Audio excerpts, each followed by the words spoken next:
तो NBA season का वो टाइम आ ही गया। 2024 के एनबीए प्लेऑफ्स आर हियर और कुछ बहुत ही इंटरेस्टिंग इसमें हमें मैचअप्स देखने मिलेंगी और उन सभी मैचअप्स का हम इस वीडियो में करेंगे कंप्लीट ब्रेकडाउन और एक तरीके से हम प्रीव्यू करेंगे, जानेंगे कौन से स्टार प्लेयर, कौन से रोल प्लेयर उन सीरीज में इंपॉर्टेंट होंगे एंड उसके बाद में मैं अपने कुछ प्रेडिक्शंस भी दूंगा। So let's get into it.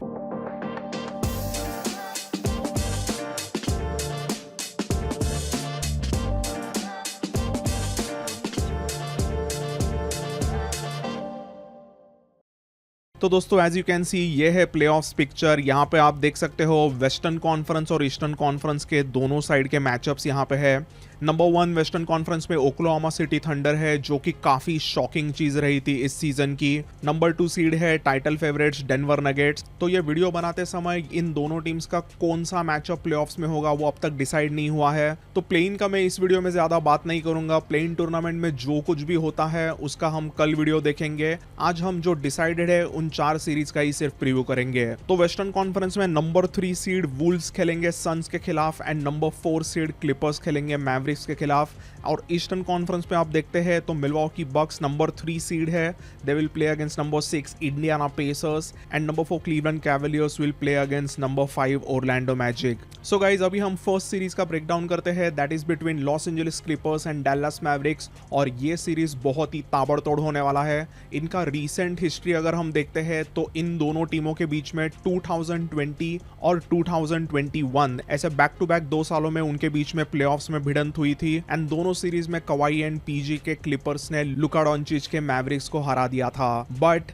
ये वाली सीरीज थोड़ी सी डिफरेंट होगी। वो दोनों जो भी सीरीज रहे थे उनमें लुका डोंचिच का ऐसे कोई सेकेंडरी स्टार वगैरह कोई प्लेयर नहीं रहा था। हालांकि उसके पास में क्रिस्ताप्स पोर्जिंगिस जैसा स्टार प्लेयर एक था 2020 के प्लेऑफ्स में, बट वो बहुत इंजुरीज से वगैरह उभर के आया था और उसका कुछ अच्छा सपोर्ट उस प्लेऑफ सीरीज में लुका को मिला नहीं।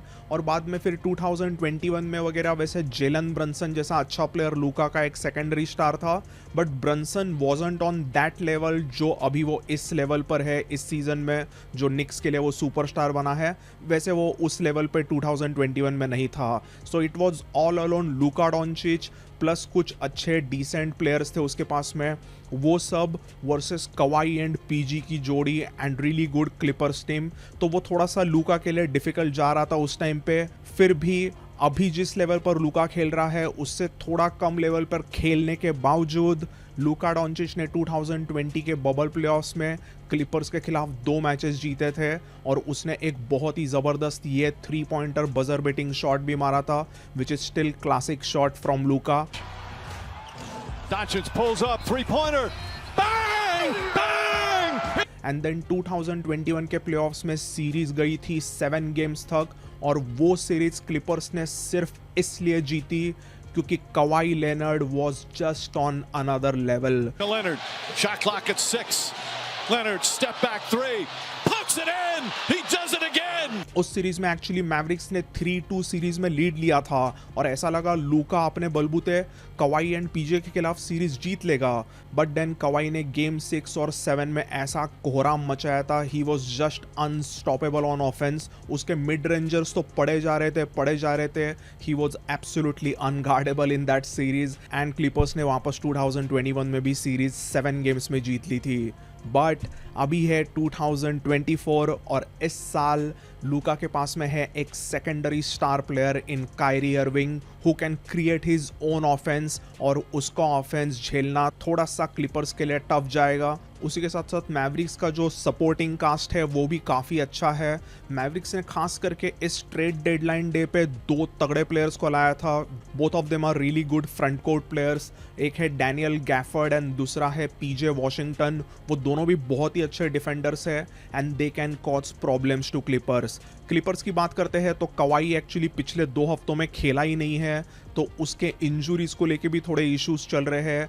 पॉल जॉर्ज भी काफ़ी इन एंड आउट पूरा सीजन रहा है, but still they are both star players. Kawhi जब भी प्लेऑफ्स में खेलता है वो कुछ अलग लेवल पर ही होता है और उन दोनों के पास अभी एक्चुअली जेम्स हार्डन जैसा भी प्लेयर है जो एक्चुअली प्लेऑफ्स में थोड़ा सा खराब खेलता है, but this year who knows वो क्या कर बैठेगा।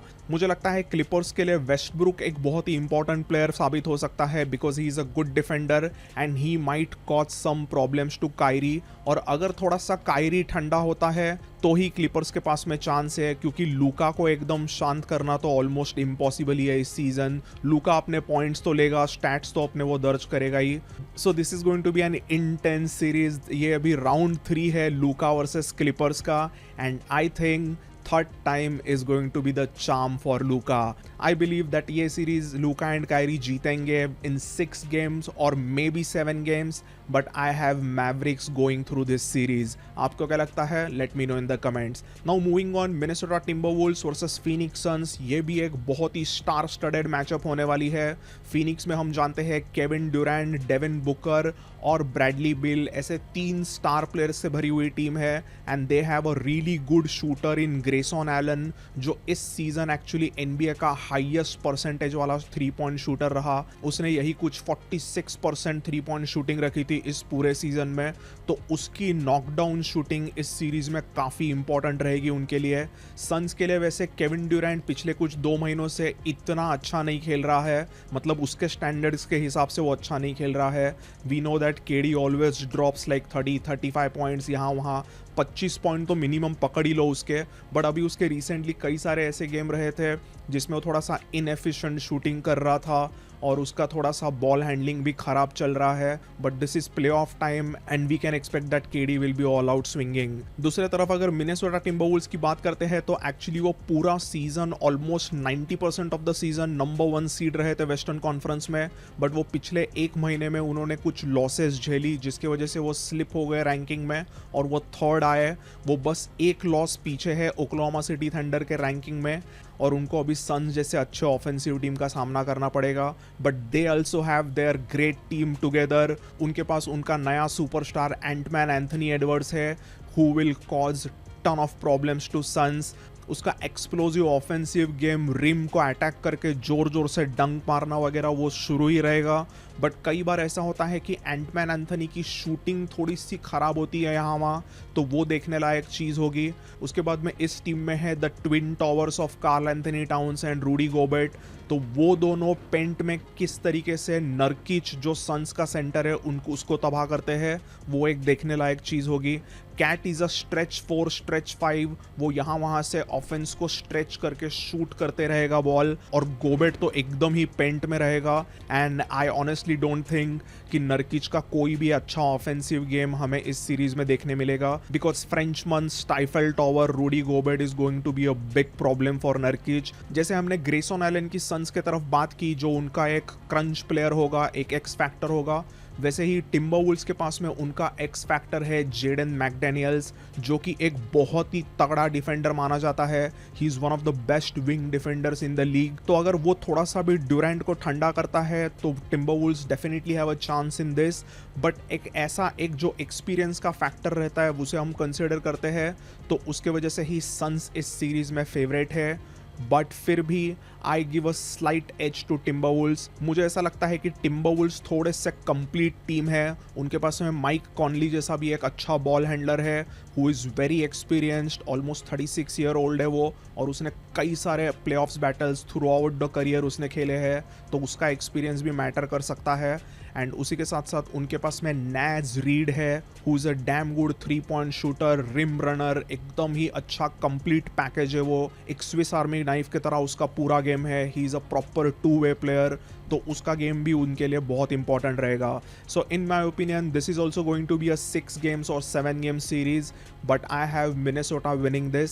सो लेट्स सी क्या होता है, आपको क्या लगता है, let me know in the comments. Then दोस्तों ईस्टर्न कॉन्फ्रेंस की मैचअप होने वाली है Indiana Pacers versus Milwaukee Bucks के बीच में। अगर हम पेसर्स वर्सेस बक्स के राइवलरी की बात करते हैं तो ये एकदम ही लेटेस्ट राइवलरी है। वैसे हिस्टोरिकली उनके बीच में कुछ प्लेऑफ्स में ज़्यादा मैचेस हुए नहीं थे। एकदम ईयर 2000 में एक बार पेसर्स वर्सेस बक्स की सीरीज हुई थी, उसमें पेसर्स का सुपरस्टार रेजी मिलर उनको लीड कर रहा था एंड मिलवॉकी बक्स के लिए रे एलन उस टाइम पे सुपरस्टार था। उन दिनों में फर्स्ट राउंड बेस्ट ऑफ 5 होता था और वो सीरीज एकदम गेम 5 तक गया था, और गेम 5 में भी ये गेम एकदम क्लोज था। You can check out the score क्या है। एंड आखिरी सेकंड पे यहाँ पर बेस्ट नाम के एक प्लेयर ने 3 पॉइंटर ठोका और पेसर्स को वो मैच जीता और पेसर्स को वो सीरीज जिताई थी। तो throughout the history Pacers and Bucks सिर्फ 2 ही बार प्लेऑफ्स में खेले हैं एंड दोनों टाइम पेसर्स जीते हैं। तो इस सीज़न क्या होगा ये देखने लायक चीज़ होगी।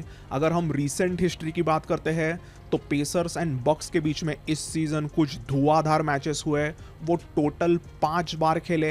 एक्चुअली रेगुलर सीज़न में वो 4 बार ही खेलने चाहिए थे, बट वो जो एक नया टूर्नामेंट इस सीज़न लाया था, इन सीज़न टूर्नामेंट, उसमें भी उनकी एक एक्चुअली मैच हुई थी जिसके वजह से वो 5 बार खेले इस सीज़न और 5 में से पेसर्स ने 4 बार बक्स को धोया है। और इसका बड़ा रीज़न रहा टायरिस हैलिबर्टन। वो हमेशा बक्स के खिलाफ अच्छा खेलता है। He just cooks them every time he faces them. Clinging to a 5-point lead. Halliburton tries another 3. Bang! अभी उसी में पास्कल सियाकम जैसा तगड़ा प्लेयर पेसर्स ने लाया है टायरिस हैलिबर्टन के लिए। तो सियाकम, Tyrese Halliburton and miles Turner ये सब मिलके क्या करते हैं वो देखने लायक चीज़ होगा and they have the upper hand in my opinion. But let's not forget the Bucks, क्योंकि यानिस बहुत ही ज़्यादा गुस्से में है। सो इस सीज़न एक पहले मैच हुई थी पेसर्स वर्सेस बक्स के बीच में, जिस मैच में यानिस ने 64 पॉइंट्स ठोके थे, विच इज़ अ बक्स का all time record for most points scored in their franchise history. और उस मैच के बाद में एक बहुत ही बड़ा हंगामा हो गया। तो जब भी कोई प्लेयर एक ऐसा हिस्टोरिक परफॉर्मेंस वगैरह देता है तो एक ऐसा रिवाज है कि उस मैच का जो गेम बॉल है वो उस प्लेयर को दिया जाता है and it's with that player, always with that player, उसके कलेक्शन में रहता है वो। It's an honour for him कि इस बॉल से मैंने एक हिस्टोरिक चीज़ की। बट यहाँ पर इंडियाना पेसर्स के प्लेयर्स ने एक अलग ही हंगामा करके उस बॉल को ही छुपा दिया और अपेरेंटली वो उस बॉल को लेके, उस गेम बॉल को लेके सीधा कहीं पे लॉकर रूम में चले गए एंड उसके वजह से Yannis was pissed. You can just see Yannis कितना गुस्से में है और अचानक से यानिस का गुस्सा इतना हो गया कि वो सीधा लॉकर रूम में भागा वो गेम बॉल लेने के लिए। ये एक बहुत ही फनी इंसिडेंट रहा था। पेसर्स ने यानिस का गेम बॉल चुराया तो उसे बहुत ही ज़्यादा गुस्सा आया था। पीछे लॉकर रूम का फुटेज भी कुछ दिनों के बाद में रिलीज वगैरह हुआ था और पीछे पेसर्स के प्लेयर्स, पेसर्स के स्टाफ वर्सेस बक्स के प्लेयर्स एंड बक्स का स्टाफ, ऐसा अलग ही हंगामा वहाँ पे लॉकर रूम के आसपास कहीं तो शुरू था and this whole thing was damn funny. But एक थिंग तो श्योर है that Pacers hate Bucks and Bucks hate Pacers. अभी ये हेट्रेड और एक मैच में देखने मिला था। यानिस को किसी ने तो जोर से फाउल कर दिया तो बक्स के प्लेयर्स को ये बिल्कुल पसंद नहीं आया और कोर्ट पे ही वापस एक अलग ही राड़ा हो गया। तो bottom line is Indiana pacers और मिलवॉकी बक्स में इस सीजन एक बहुत ही तगड़ी राइवलरी शुरू है एंड ये राइवलरी अभी हमें देखने मिलेगी इस सीजन के प्लेऑफ सीरीज में भी। मुझे वापस लगता है कि ये सीरीज भी 6 to 7 गेम्स होगी। ऐसे इजीली कोई भी 4-5 गेम में तो कोई सीरीज जीतने नहीं वाला। उन दोनों टीम्स के पास में वेपन्स है to hurt each other and it's going to be a cracking series. We just can't wait for it. Then दोस्तों last but not the least, मैं उसके बारे में एक्चुअली ज़्यादा नहीं बोलूँगा। This series is Cleveland Cavaliers versus Orlando Magic. ये series एकदम ओपन है, कोई भी ये सीरीज जीत सकता है। बट फिर भी I feel caves have an upper hand क्योंकि उनके पास एक्सपीरियंस सुपरस्टार डोनोवन मिचेल है। बट दूसरे तरफ ओरलैंडो मैजिक एकदम ही बिंदास खेलेंगे। उनके यंग स्टार्स जो है Franz Wagner and Paolo Banchero along with उनकी डीप एक्चुअली बेंच है led by Aussie veteran Joe Ingles. तो ऐसे एक बहुत ही कॉम्पैक्ट टीम है ओरलैंडो मैजिक की, बहुत ही एक्साइटिंग टीम टू वॉच है। मैं डेफिनेटली उनके मैचेस ज़रूर देखूंगा but I am not as excited as other series from the first round of the playoffs. So इसमें वैसे कुछ ज़्यादा डिस्कस करने जैसे नहीं है। Cleveland Cavaliers is bit more experience than Orlando Magic and that's the only thing which we have to look out for कि उन दोनों में बिंदास कौन खेलता है एंड कैसे कौन जीतता है। तो दोस्तों that's all in this video. I hope आपको थोड़ा बहुत 2024 के आने वाले प्लेऑफ्स का कंटेक्स्ट मिला है कि कौन से मैचेस वगैरह होंगे। इसके बाद में जो भी जैसे जैसे मैचेस होंगे उनका मैं डेली रिव्यू यहाँ वहाँ पर डालता ही रहूँगा। So thanks for watching this one guys. I will see you all in the next one. ciao।